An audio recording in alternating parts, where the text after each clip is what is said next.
تخيل او تخيلوا لو شركات التكنولوجيا بقت هي الملوك واحنا كلنا شغالين عندهم.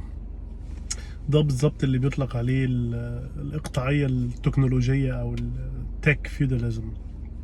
زمان في العصور الوسطى قبل الرأسمالية والشيوعية والكلام الفاضي ده كان في حاجة اسمها الإقطاع ان الملك او الإقطاعي بيبقى بيملك الارض وما عليها. الناس اللي شغالين فيها اللي هم البيزنتس الفلاحين بياكلوا عشان بس يشتغلوا في الارض طول اليوم وفي الاخر ياخدوا فتات يعني.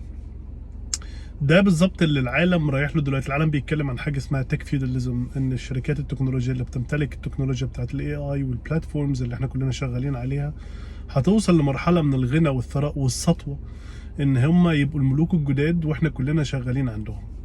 وبالتالي بدل ما يدونا اكل عشان نشتغل لهم في الارض الزراعيه بتاعتهم، هيدونا حاجه اسمها يونيفرسال بيزك انكم او دخل ثابت شهري، ريجاردلس بقى انت غني او فقير، كده ولا كده هتاخد الدخل ده.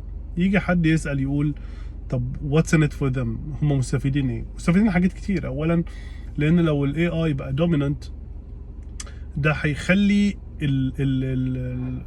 الاوتوميشن او الانتاج مش محتاج وظائف كتير، وبالتالي هو لو قدر يدي للناس اللي هم البيزنتس، الناس العاديه اللي شغالين عندهم في الديجيتال لاند بدل الارض الزراعيه دخل شهري، هيفضل يضمن ديماند او طلب على المنتجات اللي هو بينتجها دي. نمرة 2 كمان عشان يضمن سوشيال ستابيليتي او بزنس ستابيليتي.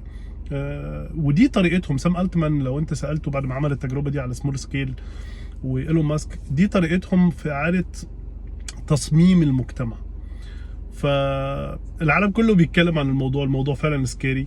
وقولوا لي رايكم، احنا بنرجع بالسنين ورا، بدل ما فلاحين بيشتغلوا في ارض زراعيه احنا بقى مجرد فلاحين شغالين عندهم عشان المكاسب بتاعتهم. شكرا.